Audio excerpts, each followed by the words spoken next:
성탄 잘 지나셨습니까? 예. 너무 잘 지나셔가지고 대답을 안 하시는 것 같아요. 예. 우리 연말을 맞아서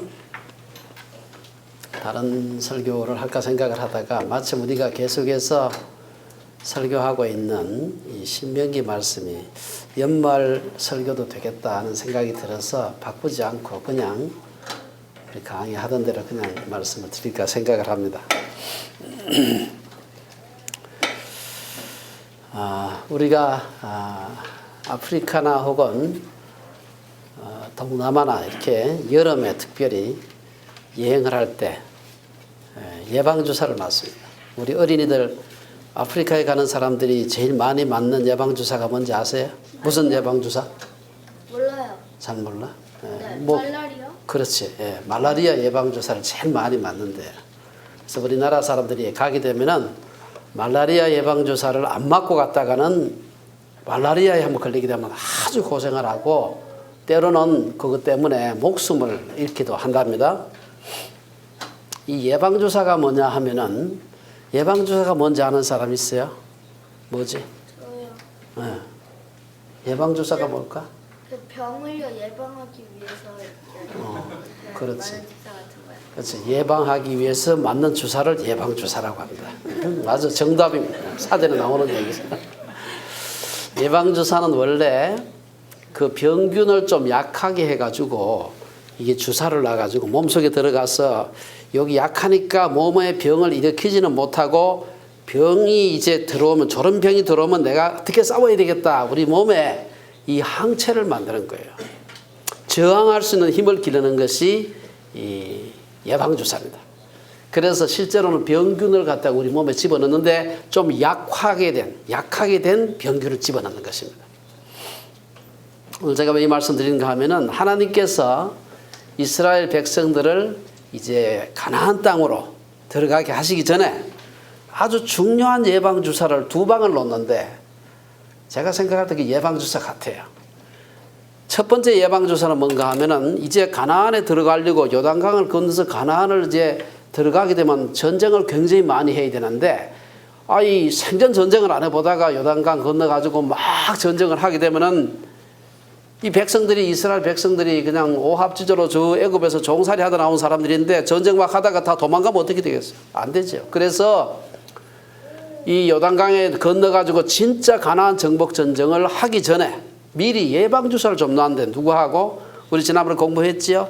바산이라는 나라하고 전쟁을 한번 하고 또 헤스본이라고 하는 나라하고 전쟁도 한번 하고 오래전에 한번 대판 패했지만 아몰이라고 하는 족속하고도 또 전쟁도 하고 이런 전쟁을 하면서 이 하나님께서 함께 하시면 우리가 이길 수 있구나. 담력의 예방주사를 맞은 거예요. 이제는 이보다 좀 더 큰 적이 와도 이길 수 있다. 그런 예방주사를 하나는 맞았고 그것만 가지고 안 돼. 2번째 예방주사가 이제 오늘 본문에 나온 얘기인데 이게 무슨 예방주사인가 하면은 하나님의 이 규례와 법도라는 예방주사가 필요하다. 왜냐? 이제 저 가나안 땅으로 들어가게 되면 거기 여러 민족들이 살고 있는데 이 사람들이 다 여러 우상을 섬기는 사람들이에요.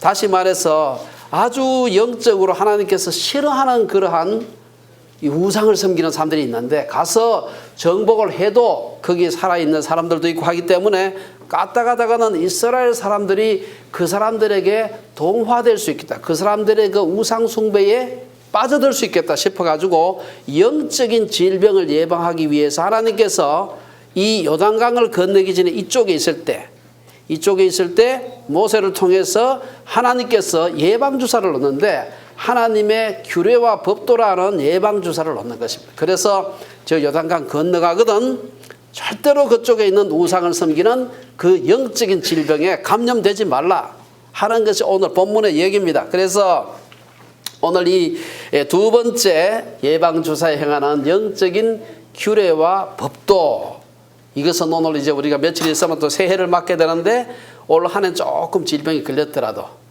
내년 이제 1월 1일부터는 이 병에 절대로 걸리지 말아야 되지. 하나님의 규례와 법도를 다시 한번 우리가 좀 새롭게 생각해보는 그런 시간이 되었으면 좋겠습니다. 이 규례와 법도라는 건 뭐냐? 규례라고 하는 것은 제가 찾아보니까 하나님께서 우리에게 하신 말씀 명령. 법도란 말은 뭔가 하면은 좀 관습적으로 지켜오던 여러 가지 하나님의 법들인데 사실은 이게 조금 말 뜻은 다르지만 비슷한 거예요. 이게. 합쳐서 말하면은 하나님께서 우리에게 명령하신 모든 명령들을 통칭해서 하나님의 규례와 법도다. 이렇게 우리가 말을 한다고 볼 수 있습니다. 그래서 오늘 우리가 여기에 본문을 가지고서 한 두 가지를 제가 말씀드리려고 하는데, 첫째는 하나님의 규례와 법도를 잘 지키면 무슨 축복을 받느냐 하는 것이 앞쪽에 나오고, 뒤에 가면은 이 법도를 구체적으로 어떻게 지켜야 되느냐. 아무리 좋은 규례와 법도라도 도대체 지킬 수 없다면 안 되지. 그래서 이 두 가지를 말씀을 좀 드리려고 하는데, 첫째, 규례와 법도를 잘 지키고 순종하는 사람들이 받는 축복이 뭐냐? 첫째는 생명의 축복을 받는다. 오늘 1절에 보면, 하반절에 보면은 그리하면, 너희가 이 규례와 법도를 잘 지키면 너희가 살 것이요. 이렇게 산다. 그리고 잘 지키지 않으면 어떻게 될 것이냐. 이 3절에 나오는데 거기 보면은 여호와께서 바알 부올의 일로 말미암아 행하신 바를 너희가 눈으로 보았거니와 바알 부올을 따른 모든 사람을 너희의 하나님 여호와께서 너희 가운데 멸망시키셨으되. 다시 말해서 하나님 말씀 잘 지키면은 살고, 잘 안 지키면은 바알 부올에서 그랬던 것처럼 멸망한다 이 말이에요. 그래서 첫 번째 축복은 생명의 축복이다. 이렇게 말할 수가 있습니다. 사실은 이스라엘 백성들이 이제 한 출애굽한 이후에 한 40년 정도 지났는데 광야 생활을 하면서 여러 가지 일들을 겪으면서 이미 여기에서 말씀하시는 것들 다 겪었어요.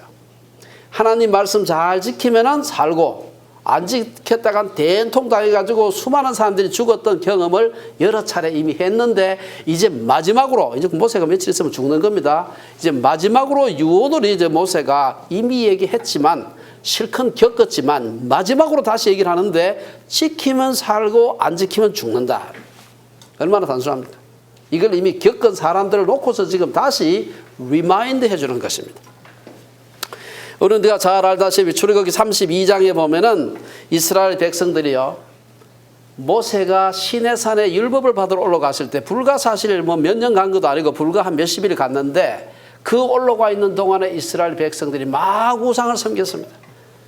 그러다 여러분 10개라는 영화 다 아시지요? 거기 보면은 시내산에 그 율법을 받으러 올라갔던 모세가 내려오다 보니까 막 백성들이 우상을 섬기고 있고 막 나쁜 일을 하고 있으니까 너무 화가 나가지고 막 돌판을 그냥 던져가 다 깨뜨린 거. 여러분들이 아마 영화에서 보셨을 겁니다. 그로 인해서 수많은 이스라엘 백성들이 죽임을 당했습니다. 하나님의 말씀을 지키지 않으면 죽는다 하는 것을 본 것이죠. 그것만 한 게 아니라 여러 차례 있습니다. 우리가 지난번에 우리 출애굽 신명기 시작하면서 처음에 가데스 바네아에서 그냥 가서 올라가 점령하라 그랬는데 그 가서 스파이 보내고 난리치고 하다가 거기서 아주 고통스러운 경험을 한 것을 볼 수가 있습니다.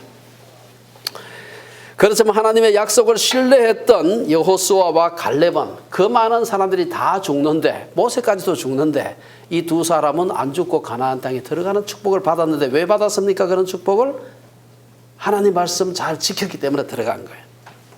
오늘 본문 3절은 제가 읽었습니다만은 불순종으로 인해서 멸망당한 바알부올의 일을 기록하고 있습니다. 이 바알부올은 가나안 족속들이 섬기던 우상 이름은 바알 우상의 하나에게, 벳보올이라고 하는, 벳하는 것은 이제 이 집이라는 뜻이고, 보올 하는 이 부올이라는 이 신에 있는 그 집이에요. 사당이 있는 그 동네지요. 거기서 이제 중심을 해가지고 모압 사람들이 섬기던 그러한 우상이었는데, 이 벳보올에서 바알보올을 섬김으로 인해 가지고 하나님의 큰 그 진노를 받은 것을 우리가 안다. 이스라엘 백성들이 이미 겪은 일입니다. 이 사건을 다시 여기서 언급하면서 하나님께서 절대로 그렇게 하지 말라. 가나안에 들어가거든 그때 그 바알보올 섬기다가 된통 죽은 것처럼 다시는 그런 일 하지 말라. 이렇게 얘기하고 있습니다. 이 바알보올이라고 하는 것은 전형적인 그 농사를 짓는 문화에서 있는 그러한 우상 숭배입니다. 농사를 짓는 그러한 동네에서 우상들은 많은 경우에 이 다산과 관련되어 있고 땅의 다산과 사람의 다산에 연결되어 있다고 믿었기 때문에 그러한 그 제사 의식 속에는 꼭 음란한 행위가 들어가고 있었습니다. 이 일 때문에 무려 오늘 그 민수기 25장에 보면은 이스라엘 백성들 사이에 전염병이 일어나가지고 24,000명이 죽었습니다. 24,000명이 그 일 때문에 죽었다. 하나님의 규례와 법도를 잘 지키면 살고 잘 안 지키면 죽는다 하는 것을 보여주는 아주 중요한 사건입니다. 4절에 보면은 오늘 그 말씀 중에 보면은 이 말씀을 떠나지 않게 하라. 여기 보면은 4절에 오직 너희의 하나님 여호와께 붙어 떠나지 않은 너희는 오늘까지 다 생존하였나니. 이 붙어 떠나지 않는 말이 제가 이 말씀을 준비하면서 가만히 보니까 이게 마음에 와 닿더라고요. 붙어 떠나지 않았다. 제가 좀 찾아보니까 여기 붙어 떠나지 않는다는 말은요. 그때 뭐 접착제는 없었겠지만 이 접착제 이름은 본드 아시죠? 잘 붙는 거. 이 순간 접착제. 딱 붙으면 손가락도 안 떨어져요. 이 접착제로 딱 붙여가지고 하나님의 말씀을 갖다가 접착제처럼 붙여가지고 절대로 떨어지지 못하게 한 사람들은 살았다. 이렇게 얘기를 하고 있습니다. 그래서 그렇게 지키라 하는 것을 오늘 본문에서 얘기를 하고 있습니다. 다 그런 사람들은 여호와께 붙어 떠나지 않은 사람들은 오늘까지 지금 막 가나안을 눈앞에 두고 있는 지금 이 시간까지 다 살아남았다. 그래서 우리가 이 말씀 보면서 하나님의 말씀에 귀를 기울이는 그러한 사람은 살고 그렇지 않은 사람은 죽는다. 두 번째는 무슨 축복이냐면은 1절 하반절에 보면은 땅을 얻는 축복을 받을 것이다. 하나님의 규례와 법도를 지키는 사람은 땅을 얻는다. 우리 1절 보면은 그리하면 너희가 너희 조상의 하나님 여호와께서 너희에게 주시는 땅에 들어가서 그것을 얻게 되리라. 여러분 우리가 국가를 구성할 때 3대 요소 이 나라다 할 때 3대 요소가 있는데 뭐죠? 기억하세요 혹시 어린이들? 나라가 되려면 3가지 요소가 있어야 돼. 땅이 있어요. 첫째 땅이 있어요. 그 다음 사람이 국민이 있어요. 사람이 있어요. 물은 조금 없어도 남은 거 빌려야 돼요. 예. 세 번째 또 뭐가 있어요? 이 좀 어려운 건데 세 번째가 성이 있어요. 성 말고 또 법하고 조금 비슷한데 뭐가 있을까? 정치. 권력하고 아주 비슷한데 그 주권이라는 게 있어요. 권력하고 약간 느낌은 다른데 비슷해요. 네, 그래서 이게 우리나라다 이렇게 하려면 일단 땅이 있어야 돼. 땅이 없으면 배 타고 다니는 사람이 이게 우리 땅이다 우리 나라다 이렇게 할 수 없어요. 두 번째는 국민이 있어야 돼요. 내가 왕이다 했는데 국민이 하나도 없다고 그러면 그게 무슨 나라예요 그게. 세 번째는 주권이 있어야 돼. 옛날에 우리나라가 일본 사람들한테 식민지 당할 때 땅도 있고 사람도 있지만 주권이 없어. 이 나라가 없는 거예요. 그 나라 잃어버렸다고 그렇게 말을 합니다. 그럴 때는. 그 다음에 요즘 말이요. 땅도 있고 주권도 상당히 있는데 사람도 있고 주권도 상당히 있는데 땅이 없는 민족들이 꽤 있습니다. 대표적으로 저 터키 그쪽 가면 쿠르드라고 하는 쪽이요. 쿠르드 2천만이나 돼요. 땅도 상당히 있습니다. 터키 정부에서 뭐 마음대로 손도 못 대요. 그래도 자기 땅이 확보된 땅이 없어. 이건 나라가 아니거든. 동티모르 같은 나라. 다 이게 여러분 땅이 없으면 나라라 그러지 않습니다. 사람도 있고 주권이 어느 정도 있어도 땅이 없으면 나라라고 할 수 없는데 이스라엘 백성들이 확실하게 주권이 있죠. 모세가 다스리고 있잖아요 지금. 그 다음에 이 백성도 몇백만이나 되니까 이 상당히 큰 백성입니다. 요새 같으면 안 크지만 옛날에는 굉장히 큰 백성이에요. 근데 땅이 없는 것입니다. 나라가 되려면 땅을 얻어야 되는데 이제 하나님의 규례와 법도를 잘 지키면은 나라를 만들 수 있는 마지막 요소 땅을 주겠다. 이미 오래전에 하나님께서 이 아브라함을 통해서 주셨던 그 약속입니다. 그렇지만 그 약속을 하나님의 주신 그 약속을 잘 섬기지 않으면은 그것을 잘 순종하지 않으면 안 된다 하는 것을 여기서 얘기를 하고 있습니다. 실제로 이스라엘 백성들의 역사를 살펴보게 되면은 이스라엘의 왕과 백성들이 하나님의 규례와 법도를 잘 지켰을 때는 나라를 잘 만들어서 이렇게 행복하게 살았는데 그렇지 못했을 때는 나라를 빼앗기고 포로로 잡혀가고 침략을 받아가지고 뭐 나라라고 하지만 주권이 없어가지고 쩔매고 이런 때가 많이 있었습니다. 그래서 하나님의 규례와 법도를 잘 지키면은 하나님께서 땅을 주시겠다. 세 번째 무슨 축복을 주시겠다 하면은 6절에 보면은 지혜와 지식의 축복을 주시겠다 그랬습니다. 6절에 보면은 너희는 지켜 행하라. 이것이 너 여러 민족 앞에서 너희의 지혜요 너희의 지식이라. 그들이 이 모든 규례를 듣고 이르기를 이 큰 나라 사람은 과연 지혜와 지식이 있는 백성이로다 하리라. 여러분 세 번째 규례와 법도를 지킨 사람은 지혜와 지식의 축복을 받는다 그랬습니다. 그리고 그런 민족은 나는 지혜와 지식이 많아 이렇게 지 혼자 얘기하는 게 아니고 다른 민족이 이 보니까 저 민족은 어떻게 된 민족인데 저렇게 지혜와 지식이 많을까 다른 민족들이 칭송을 한다 그랬어요.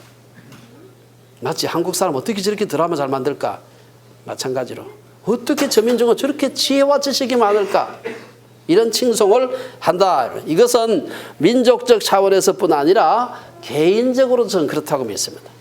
우리가 다 IQ는 사람마다 다르지만 하나님 잘 믿는 사람은 지혜와 지식이 생긴다. 우리가 주변에 많이 보면 제가 뭐 예를 들 필요가 없어요. 예수 잘 믿는 사람이 지혜와 지식이 많아. 여러 가지 우리가 좀 고려해야 될 점이 없는 건 아니지만 저는 하나님께서 유대인들이 예수님 잘 안 믿긴 하지만 하나님의 그래도 명령을 잘 지켜서 유대인들이 받은 지혜와 지식은 상상을 초월합니다. 여러분 유대인들 우리 어린이들 유대인들이 어떤 민족인지 알지요 여러분들? 이 세상에서 노벨상 제일 많이 받은 민족? 유대인입니다. 유대인이 전 세계 70억 인구 중에 몇 %인지 아세요 여러분들? 저도 외우고 있지 못하고 제가 찾아봤어요. 찾아보니까 유대인이 전 세계 인구 70억 중에서 0.2%예요. 0.2%. 국내에 사는 사람, 국외에 사는 사람 다 합쳐가지고. 그런데 전 세계에서 지난 100년 동안 노벨상 역사가 한 110년 정도 되는데 지난 110년, 13년 동안의 노벨상 역사에서 전 세계에서 노벨상 수상자의 3분의 1, 30% 이상이 유대인입니다. 0.2%밖에 안 되는데 여러분 대한민국 사람이 유대인은 2천만도 안 돼요. 1,100만밖에 안 되는데 대한민국은 5천만이나 되는데 노벨상을 딱 한 개밖에 못 받는데 그 노벨상도 노벨상 종류가 많은데 정치적인 노벨상이 있고요. 진짜 실력으로 받는 무슨 노벨 물리학상, 노벨 생리의학상, 노벨 경제학상 이런 거는 실력으로 받는 거고 정치적으로 이렇게 해가 받는 게 있어요. 그건 노벨 평화상 같은 거. 이런 것도 뭐 훌륭하긴 하지만 똑똑한 걸로 치면은 이 학술상입니다. 사실. 이 분야에는 그냥 0.2%밖에 안 되는 유대인들이 30% 이상을 차지하고 여러분 미국에 좋은 대학 많잖아요. 우리 캐나다에도 많긴 많지만 미국의 숫자가 훨씬 많습니다. 미국의 아이비리그를 포함해서 주요 대학 교수의 3분의 1이 유대인이라는 거 아세요? 놀랍습니다. 시시한 저 커뮤니티 칼리지 같은 데 말고 미국의 아이비리그 뭐 하버드니 프린스턴이 예일이니 뭐 이런 대학 교수의 3분의 1이 유대인이에요. 깜짝 놀랐습니다. 저는 옛날에 미국에서 공부할 때 깜짝 놀랐어요. 저분도 유대인이야. 저분도 유대인이래. 우리 학과에 있는 교수님들이 막 저 유대인이 얼마나 많은지 깜짝 놀랐어요. 지혜와 지식이 뛰어나게 하겠다.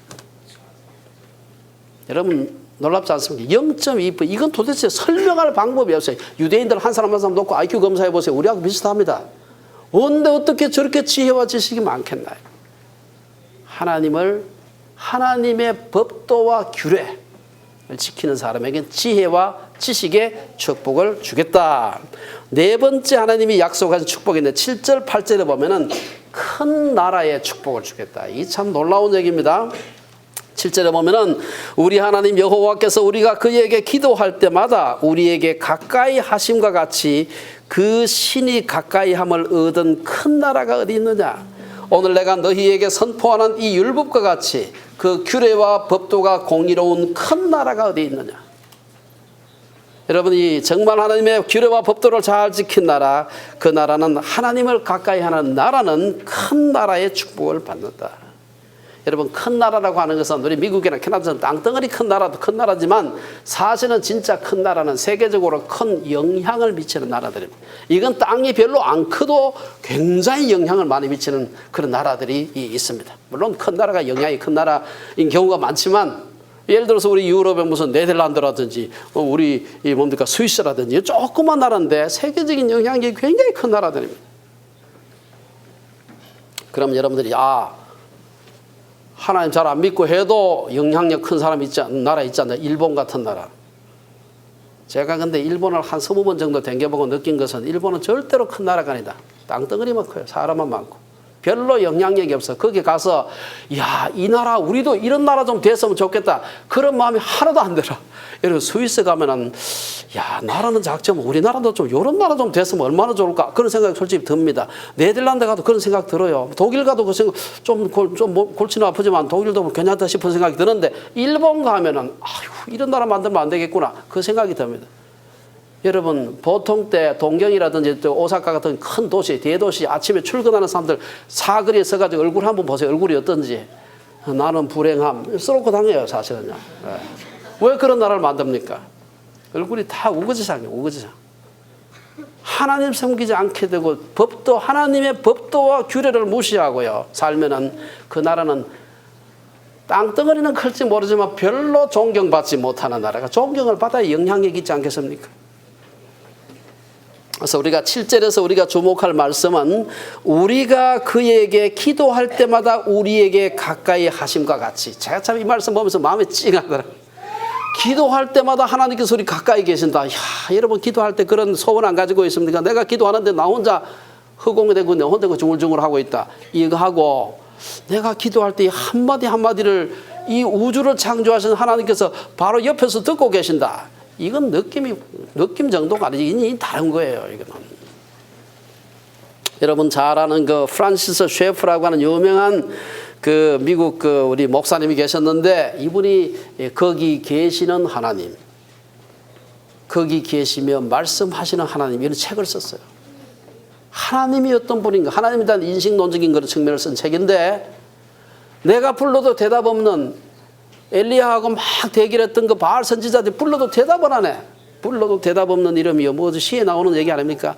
그런 하나님이 아니라 우리의 하나님은 우리가 기도할 때에 가까이 계시는 하나님입니다. 가까이 계시는 하나님. 그런 사람들, 그런 민족이 복받은 민족이고 큰 나라 만들지 않겠습니까?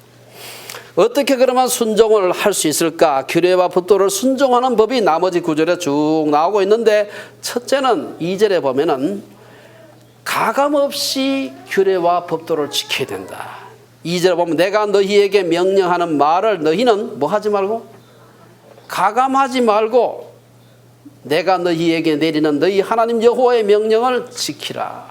하나님께서 모세를 통해서 이스라엘 백성들에게 말씀하셨기 때문에 내가 너희에게 모세를 통해서 하나님께서 내리시는 그 말씀에 순종을 하라 이 말입니다. 여기서 절대로 추가하거나 빼지 말라. 마음이 걸림이 되는 말씀이라도 우리가 정말 이게 정말 나한테 주시는 말씀이구나 싶으면 좀 쓰더라도 하나님 주신 말씀을 그냥 받아들이는 거예요. 여러분 생각해 보세요. 교회에 우리 교회는 뭐 그렇게 크지 않습니다. 많은 사람이 모이게 되면 온갖 사람이 다 있습니다.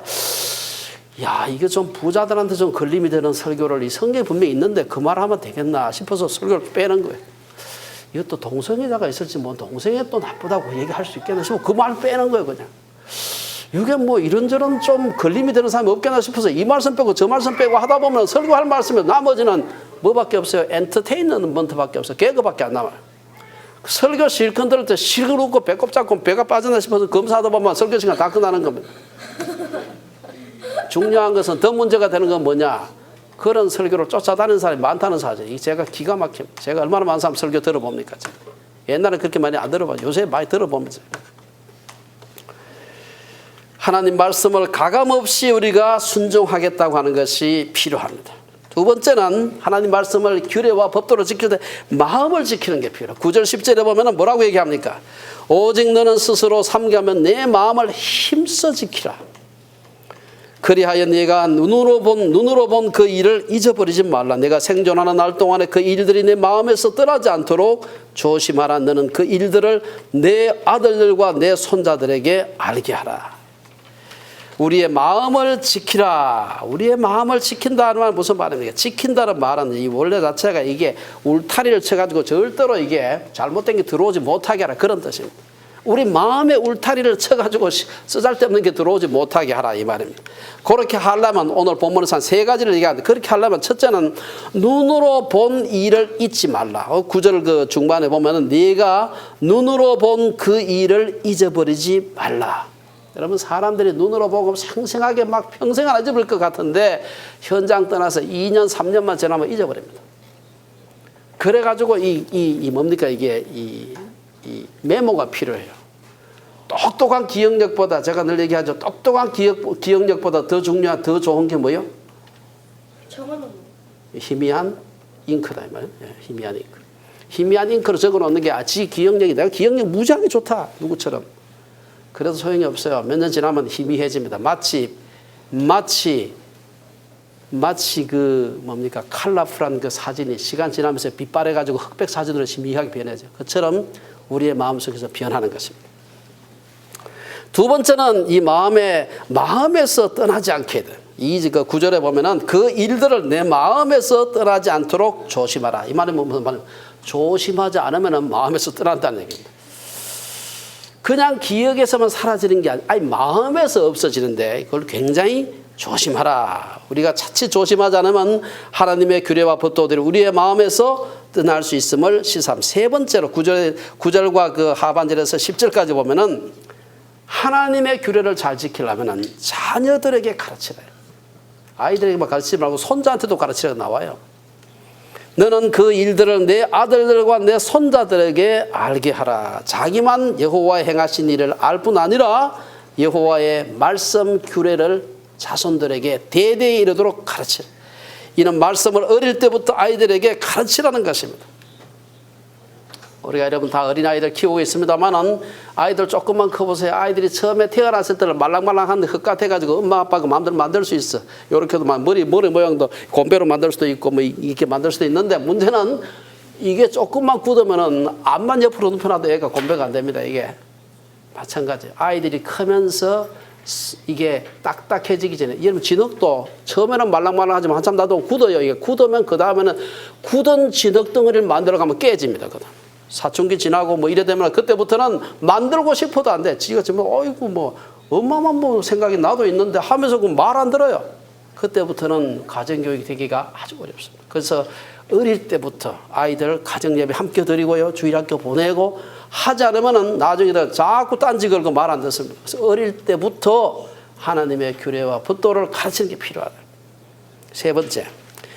하나님의 그 어떤 형상이 아니라 말씀을 가르치는 것이 필요하다. 11절에서 13절에 보면은 특히 12절에 보세요. 여호와께서 불길 중에서 너희에게 말씀하시되 음성뿐이므로 너희가 그 말소리만 듣고 형상은 보지 못하였는데 13절도 있습니다만은 12절에 보면은 하나님께서 말씀하실 때 음성으로 말씀하시고 형상으로 나타나지 않았다. 제가 이 말씀을 읽으면서 마음에 확 걸리더라고요. 그래, 이게 하나님을 섬기는 거다 하는 생각을 했습니다. 성경은 일관되게 우리에게 뭘 얘기합니까? 하나님을 섬긴다고 하면서 어떤 형상도 만들지 말라. 심지어 이게 우리가 섬기는 여호와 하나님이야 라고 하면서도 형상을 만들어서는 안 된다. 그런 형상도 하나님이 아주 싫어하고 가증히 여기는 우상에 불과하다. 여러분 출애굽기 32장에 보면은 모세가 십계명을 받으려고 저 시내산 꼭대기에 올라가서 갔다 내려왔을 때 이 백성들이 우상 숭배를 하고 있었는데 금송아지 만들어서 섬겼습니다. 금송아지를 뭐라고 하면서 섬겼는가 하면 이 금송아지가 우리를 애굽에서 인도하여낸 바로 그 신 여호와라고 섬겼습니다. 그런데 그것 때문에 온 민족이 아주 홍역을 앓고 엄청나게 많은 사람들이 그 우상 숭배한 것 때문에 죽임을 당합니다.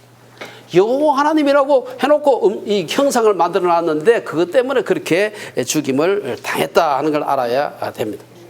그래서 우리가 그 뒤에 보면 신명기 4장 뒤쪽에 보면 다음번에 할 내용입니다만은 16절에서 그 이하 혹은 25절에 보면은 어떤 형상이든지 만들지 마. 이 말이 반복해. 어떤 새의 형상이든지 어떤 뭐 나는 것의 형상이든지 어떤 형상이라도 만들지 말라. 그리고 우리 잘 아는 대로 출애굽기 20장에 보면 거기에 10계명에 대한 얘기가 나오는데 제2계명이 뭡니까? 거기도 역시 어떤 형상도 만들지 말라.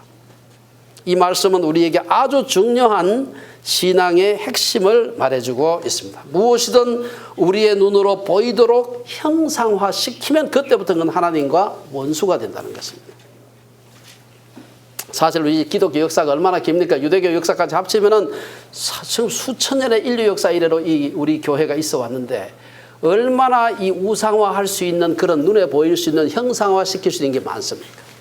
모세의 시체, 아니 뭐 시체에 무슨 것이 없어진다 합시다. 모세의 무덤, 사람들이 그거 있으면 가서 절하지 않겠습니까? 그 대단하게 사용한 주의 종인데 법궤 얘기 들어보셨죠? 말만 들었지 형상 못 봤죠? 그때는 있었지만 지금 없습니다. 법궤 안에 들어가 있던 그 뭐 아론의 쌍난 지팡이, 뭐 십계명 돌판, 뭐 금 만나 넣어둔 금항아리, 이게 다 한견 따라 지금 만약에 생존하고 그대로 있었으면 사람들 그거 놓고 좀 절하고 기도하고 할 겁니다. 뿐만 아닙니다. 예수님께서 최후의 만찬 때 사용하셨던 그 마지막 그 포도주 마셨던 성배, 잔 있죠, 잔. 그거 찾으려고 얼마나 많은 중세 기사들이 목숨을 초계같이 버렸어요. 제가 뭐 개죽음한 거예요, 사실. 그거 찾았으면 큰일 나는 거예요. 그거 찾았으면 어떻게 되겠습니까? 사람들 갖다 놓고 절하지 않겠으면 제사 지내고 우상 숭배할 거라고. 예수님이 십자가에 죽으셨을 때 그 못 박혔던 나무 조각, 만약에 그 진짜 그 예수님이 못 박혔던 나무 조각이 뭐 다는 아니고 한 조각이라도 지금 남아있다, 사람들 갖다가 절하지 않겠습니까? 예수님 시신 쌌던 그 수의 있죠, 수의. 튜린의 뭐 수의하는 거 슈로드 있죠. 그거 지금 제가 보기 가짜인데 그거 갖다 놓고도 사람들 절하고 있지 않습니까? 하나님께서 인간의 연약한 마음을 너무 잘 아시는 거예요. 형상화시키는 순간 사람들은 절한다, 우상숭배한다. 이게 너무 잘 아시는 것입니다. 저는 그 우리 개신교에도 문제가 많습니다만은 가톨릭의 가장 치명적인 그 문제 중에 하나가 바로 이 문제입니다. 형상화시킨, 보이지 않는 하나님을 보이는 하나님의 형상으로 자꾸 만드는 게, 물론 하나님 형상 만들잖아. 마리아 형상 만들고 뭐 사도들 형상 만들고 하지만 문제는 성당마다 가면 있는 그 마리아 형상 놓고 사람들이 기도를 하고 있어요. 실제로 하도 그 마리아 상이 대충 좀 높은 데 있거든요. 발밖에 못 만져. 그래서 발이 다 따라서 하도 만지고 그거 만지고 마리아 발 상 놓고 기도를 많이 해서 따라 빠져서 제가 어느 유명한 성당에 가보니까 발이 다 따라서 마리아 성모 마리아께서 그래 발가락이 없다고 하도 만져가지고 하나님께 기도하라고 했는데 사람들이 우상 숭배하는 거예요. 자, 우리 세 번째는 마지막으로 이 규례와 법도를 아는 것과 사는 것이 다르다는 것을 오늘 본문에 얘기를 하고 있습니다. 5절에 보면은 내가 나의 하나님 여호와께서 명령하신 대로 규례와 법도를 너희에게 가르쳤나니, 가르치면 해서는 안 돼요. 이는 너희가 들어가서 기업으로 차지할 땅에서 어떻게 해요? 그대로 행하게 하려 합니다. 왜 가르쳤습니까? 가르쳐가지고 시험 잘 치라고? 아닙니다. 가르치고 난 뒤에 그거 가지고서 가서 그대로 행하라. 그래서 살라. 실천하라 이 말이에요. 14절도 비슷한 말이 또 있습니다. 14절 오늘 마지막 그 본문 마지막에 보면은 그때에 여호와께서 내게 명령하사 너희에게 규례와 법도를 교훈하게 하셨나니, 교훈한다는 말은 가르친다는 말입니다. 가르쳤는데 이는, 가르친 이유는 너희가 거기로 가나안으로 건너가 받을 땅에서 행하게 하려 하심이니라. 우리가 이 말 잘 기억을 해야 됩니다. 모세가 하나님이 주신 규례와 법도를 반복해서 가르치는 것은 이스라엘 백성들이 기업으로 차지할 땅, 5절에는 기업으로 차지할 땅, 14절에서는 건너가 받을 땅, 뭐 또 같은 말입니다. 여기에 들어갔을 때 그때 좋은 거 배웠지, 좋은 강의 들었어, 그렇게 기억으로만 남아있어서는 안 되고 그대로 들은 대로 배운 대로 행하기 위해서 이 말씀을 주셨다는 겁니다. 사실 그 가나안 땅에는 이미 여러 우상을 섬기는 민족들이 오래전부터 살고 있었습니다. 그 민족들과 전쟁해서 그들을 이겼다 해도 역시 그들의 우상 숭배하는 문화가 들어오지 않도록 하기 위해서는 그 땅에 들어가서는 그 땅에 들어가기 전에 배웠던, 교훈받았던, 들었던 그 말씀대로 사는 것이 필요하다. 그래서 모세를 통해서 미리 단단히 예방주사를 놓는 것입니다. 여러분, 모세는 수백만의 민족을 이끌고 출애굽한 후에 40년의 광야 생활을 했고 그 사이 여러 차례 전쟁도 했습니다. 그러니 세상을 떠날 날을 앞두고 모세가 백성들에게 유언하고 싶은 거, 남기고 싶은 말이 얼마나 많았겠습니까? 그 많은 말들, 하나님의 계명들 있는데 끝에 와서 한 얘기가 이겁니다. 여러분 뒤에 그 신명기 저 끝에 가면 그 얘기가 막 반복해서 신명기 30장이 제가 다시 읽어봤습니다. 읽어보니까 이 시어머니가 며느리한테 뭐 하듯이 했던 말 또 하고 또 하고 또 하고 그래요. 지켜라 지켜라. 알면 뭐 하냐 지켜야 되지. 이 말이 말만 바꿔서 계속해서 반복되고 있습니다. 배우는 것으로 안 된다. 아는 것으로 안 되고 살아야 된다. 행해야 된다는 것을 계속해서 얘기를 하고 있습니다. 6장에도 계속 이 여호와 하나님의 명령과 규례를 그걸 지켜야 한다는 얘기가 나오고 7장, 8장 계속해서 그렇게 나오고 있습니다. 율법에 대한 지식보다 이것을 행하는 것이 순종하는 삶이 중요함을 의미하는 것입니다. 지식은 일회적인 학습으로 외우면 돼. 머리 좋은 사람 딱 보면 확 외워요. 그러나 외우는 것은 금방 외울 수 있지만 사는 것은 그렇게 쉽게 되는 게 아닙니다. 결론적으로 몇 가지 말씀드리고 얘기를 마치겠습니다. 신명기는 모세가 출애굽하던 날로부터 지금까지 40여 년간 백성들을 광야에서 인도한 여정을 돌아보는 회고록이면서 동시에 유언장입니다. 이 전체가 신명기는 큰 긴 설교 3편의 설교로 되어 있는데 사실 이게 유언장이에요. 규례와 법도를 잘 지켰을 때 어떤 복을 받는지, 그리고 그렇지 않았을 때 어떤 벌을 받는지 이 얘기를 하고 있습니다. 마치 막 죽음을 앞둔 부모가 어린 자녀를 엎어서 염려하는 마음으로 간곡하게 부탁하는 것과 같습니다. 제가 이 말씀을 준비하면서 이제 신명기가 사실 신명기가 혼자 있는 게 아니고 앞에 있는 레위기, 민수기, 출애굽기하고 다 이게 다 많은 게 오버랩돼요. 사실 모세가 쓴 책 아니에요. 창세기하고 모세 오경이지 않습니까? 이 내용을 보면 창세기는 조금 제외하고 출애굽기부터 시작해서 신명기 내용과 거의 비슷한 내용이 아주 많습니다. 그래서 제가 설교 준비하는 분들 좋아하는 주석 중에 하나가 요한 칼빈의 성경 주석인데 칼빈 성경 주석은 신명기 주석이 따로 없습니다. 레위기, 출애굽기, 레위기, 민수기, 신명기 4개 한꺼번에 합쳐가지고 한 책에 썼어요. 왜냐? 하도 서로 겹치는 게 많아서 마치 우리 공간복음에 마태, 마가, 누가 복음까지 비슷한 게 많잖아요. 이게 한 책에 썼습니다. 왜 한 책에 썼느냐? 반복해요. 계속해서 왜 반복합니까? 성경 책 두꺼워지라고 그렇지 않습니다. 사람들이 아는 것은 간단한데 행하고 지키는 것은 쉬운 일이 아닙니다. 반복적으로 학습하고 살게 강하게 하고 실제 삶을 통해서 교훈을 보여주고 이렇게 하지 않으면 사람들이 순종하지 않습니다. 금방 잊어버리게 되죠. 사실 제가 이 말씀 다 읽을까 생각하다 보면 시간이 많이 간 것 같아 읽지 않겠습니다만은 신명기 30장에 가보면은 이 말을 갖다 집어가서 한번 읽어보시기보다는 신명기 30장에 가면은 30장 8절에서 20절까지 내용을 한번 읽어보세요. 그거 보면은 이 말을 그렇게 신명기는 34장까지가 있죠. 근데 한 30장 거기 가보면은요. 다 한 얘기예요. 한 얘기인데 반드시 지켜야 된다. 안 지키면 어떻게 된다. 반드시 지켜야 된다. 이걸 말만 조금씩 바꿔서 계속 반복하고 있어요. 왜 그렇습니까? 아무리 알더라도 안 지키면 꽝이다 이 말이에요. 하나님께서 규례와 법도를 지킬 것을 강조하는 것은 반드시 지키라는 의미고 그것을 삶으로 실천하라. 알고 지키는 것은 IQ의 문제가 아닙니다. IQ가 100 이상만 이해할 수 있고 그 이하되면 도대체 이해를 못한다. 그게 아니에요. 학벌이 높아야 이해하지 뭐 대졸 아니면 이건 도저히 이해가 안 된다. 이것도 말이 안 되는 것입니다. 아는 것은 어떤 사람은 조금 더 이해가 조금 더 늦을지 모르지만 그 속도는 아무것도 아니에요. 지키는 것이 중요합니다. IQ의 문제가 아니고 학벌의 문제가 아니에요. 오늘 이 말씀 생각하면서 하나님의 규례와 법도를 잘 지켜서 생명의 축복, 땅의 축복, 지혜와 지식의 축복, 큰 나라의 축복을 누리는 우리 온 성도님들 되시기를 주의 이름으로 축원합니다. 기도하겠습니다.